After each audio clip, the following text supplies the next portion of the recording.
रामकृष्ण हरी. मित्रांनो, तरुणांसाठी तुकाराम महाराज असा एक आमचा जो प्रकल्प आम्ही सुरू केलेला आहे, त्याच्याकरता 2 व्हिडिओ पण अगोदर तयार केलेले आहेत. आता हा 3रा व्हिडिओ करायचा आहे आपल्याला, म्हणून मुद्दाम गुरुकुल भागवत आश्रम चिचोंडी पाटील इथे मी आलेलो आहे आणि अभंग चिंतनासाठी तुकाराम महाराजांचा चिंतनासाठी घेतला आहे की जो तरुणांना उपयोगी पडला पाहिजे.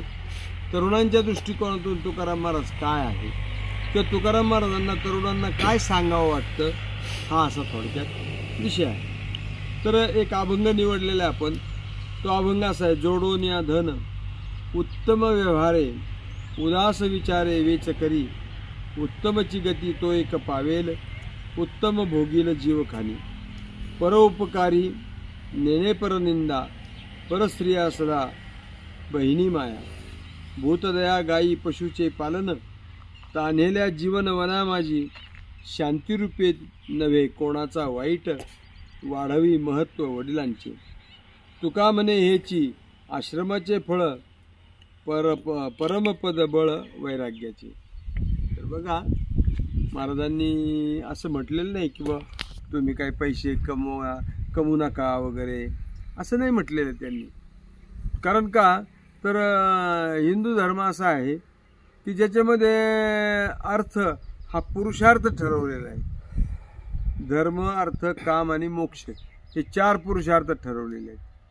तर त्यापैकी अर्थ हा अत्यंत महत्त्वाचा पुरुषार्थ आहे. पण हा जो अर्थ आहे म्हणजे जो धन आहे ते कधी कधी तुमचा नाश पण करतं. हा काय म्हटलं त्यांनी भागवतामध्ये, तर धनाच्या पाठीमागे 15 प्रकारचे अनर्थ आहेत. 15 प्रकारचे अनर्थ.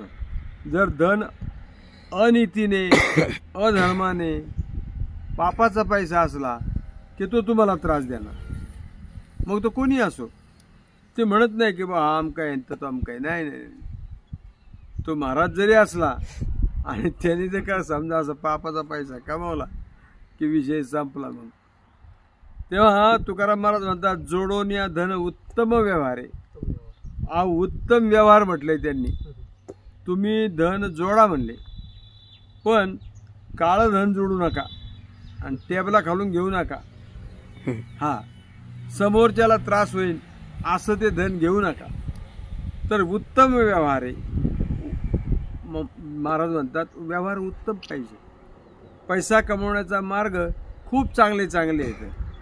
महाराज महाभारतामध्ये असं म्हटलं आहे की अर्थस्य पुरुषो दास, हा मनुष्य हा पैशाचा दास आहे. पण तुकाराम महाराज म्हणतात की तोच पैसा म्हणजे तुका म्हणे धनासाठी देती प्राण, इतकं पण वाईट आहे. प्राण देतात बी, प्राण घेतात बी. पैशासाठी खून, दरोडे, मारामाऱ्या हे काही होतं. पण महाराज म्हणतात की उत्तम प्रकारच्या व्यवहाराने किंवा उत्तम रीतीने किंवा धर्ममार्गाने जर पैसा कमवला तर तो कसा आहे, तो अर्थ हा पुरुषार्थ आहे.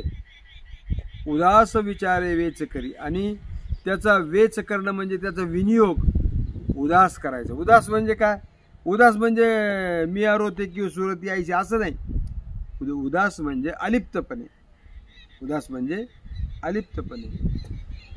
छत्रपती शिवरायांनी असं सांगितलं होतं की तुमची जी कमाई आहे, तुम्ही जे महिन्याला जे काही कमवता त्यातला 1/4 भाग जो आहे तो धर्माचा आहे. तर 1/4 तुम्हाला काढून ठेवायला काही हरकत नाही ना. आमचे एक मित्र आहेत, त्या मित्राने काय केलेलं आहे, तर त्याचे देव्हाऱ्यामध्ये एक डबा आहे असा. तर मी म्हटलं हा देव्हाऱ्यात डबा कशासाठी ठेवला बा? तो नाही, महाराज आमच्या घरामध्ये आम्ही असं ठरवलेलं आहे की ज्याच्याजवळ पैसा येईल आणि त्याला जसं वाटेल तेवढे पैसे त्याने या डब्यात टाकायचे आणि डबा भरला की सप्त्याला तो डबा देऊन टाकायचा. म्हणजे किती चांगला विचार आहे बघा ना. सप्त्याला तुझा तो डबा देऊन टाकायचा, वर्गणी किती येऊ त्याच्यात. किती चांगली गोष्ट आहे. मग असं काहीतरी करता आलं पाहिजे आपल्याला. म्हणून याला म्हणतात उदास विचारे वेच करी, उत्तमची गती तो एक पावेल, उत्तम भोगील जीव खाली. आणि असा मनुष्य जो आहे त्याला त्याची गती उत्तम होणार. त्याला उत्तम रीतीने त्या ठिकाणी किंवा चांगल्या रीतीने त्याचं त्या ठिकाणी गती होईल. आणि तुका म्हणे एका मरण्याची सरे उत्तमची उरे कीर्ती मागे, त्याचीच चांगली कीर्ती राहणार. आणि त्याची कीर्ती चांगली राहिली का विषयच मिटला. महाराज म्हणतात किंवा प्रकार असा आहे की परोपकारी नेने परनिंदा परस्त्रिया सदा बहिणी माया. आणि तो कसा असतो परोपकारी नेने परनिंदा. दोन गोष्टी महत्त्वाच्या. तुकाराम महाराजांनी मित्रांनो दोन गोष्टी इतक्या भारी सांगितलेल्या आहेत. ते म्हणतात एक जसा होईल तेवढा परोपकार. तुका म्हणे तुका म्हणे फार असं काहीतरी आहे प्रमाण. थोडा तरी परोपकार. तुम्ही थोडा तरी परोपकार करावा. नका देऊ दूध जयामध्ये सार. दूध नका देऊ दूधमध्ये, त्याच्यामध्ये सार आहे ना, नका देऊ. काय करा, ताकाचे उपकार तरी करा. आणि कमीत कमी ताक तर द्या. तसं परोपकार करताना तुम्हाला जसं शक्य होईल, तुमची जेवढी त्या ठिकाणी योग्यता असेल त्याप्रमाणे ती परोपकार करावा इतरांवर. आणि महाराजांनी ते सांगितले, पुण्य परोपकार पापते परपीडा. परोपकार म्हणजे पुण्य आहे आणि ते करता आलं पाहिजे. बघा, करता आलं पाहिजे. रस्त्याने कधी कधी एखाद्या वेळेला अशी गरीब माणसं दिसतात ज्यांना कोणी सांभाळत नाही, आई वडील सांभाळत नाही, मुलं सांभाळत नाही.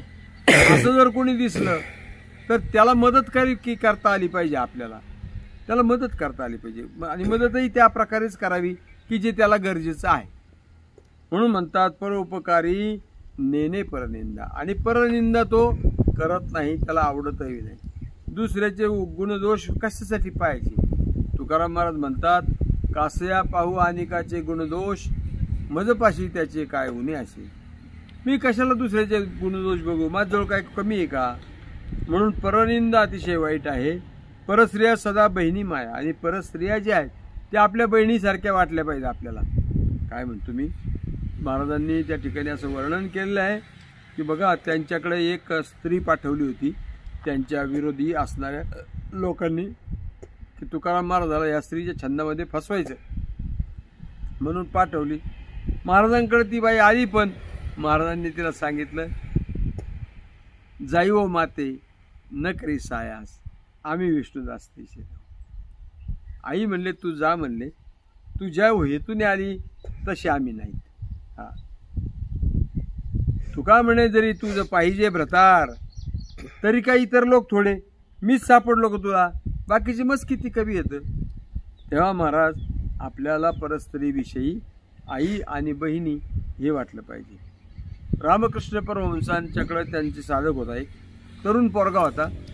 त्या तरुण मुलाने विचारलं की ठाकूर, मी ज्या वेळेला मधुकरी मागायला जातो त्यावेळेला होतं काय की स्त्रिया येतात मधुकरी द्यायला आणि माझं लक्ष त्यांच्याकडे जातं.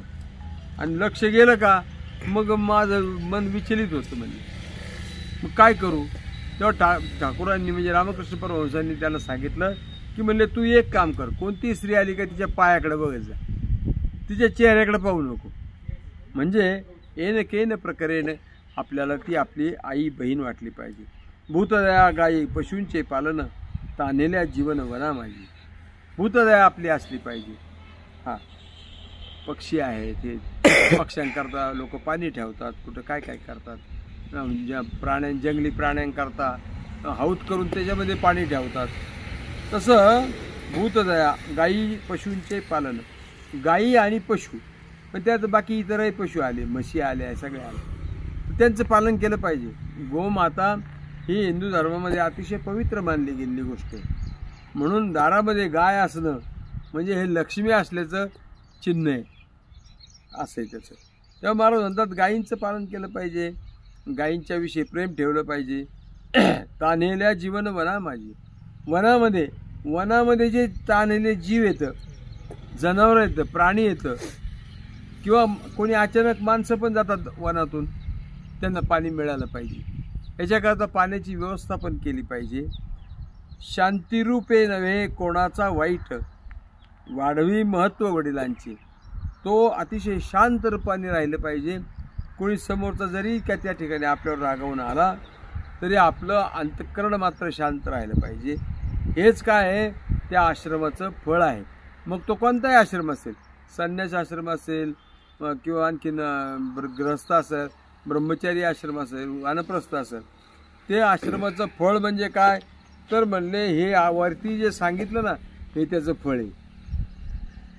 परमपद बळ वैराग्याचे, आणि त्याला बेस लागतो तो वैराग्याचा लागतो. परमपद बळ वैराग्याचे, हे वैराग्याचं बळ असलं ना मग काहीच होत नाही. पण वैराग्य का ढिल्ला असलं की मग काहीतरी घोटाळा होणार म्हणजे होणार. तेव्हा मित्रांनो की तुकाराम महाराजांनी जोडून या धन उत्तम व्यवहारे उदास विचारे वेच करी या अभंगाच्या द्वारा आपल्याला हेच सांगितलं की बाबांनो, तुम्ही धन जोडा परंतु उत्तम व्यवहार करा. म्हणजे ब्लॅक मनी वगैरे असलं काही करू नका. इतरांना पिळवणूक करून त्यांच्याकडून पैसा उकळवणं या पद्धतीने काही वागू नका.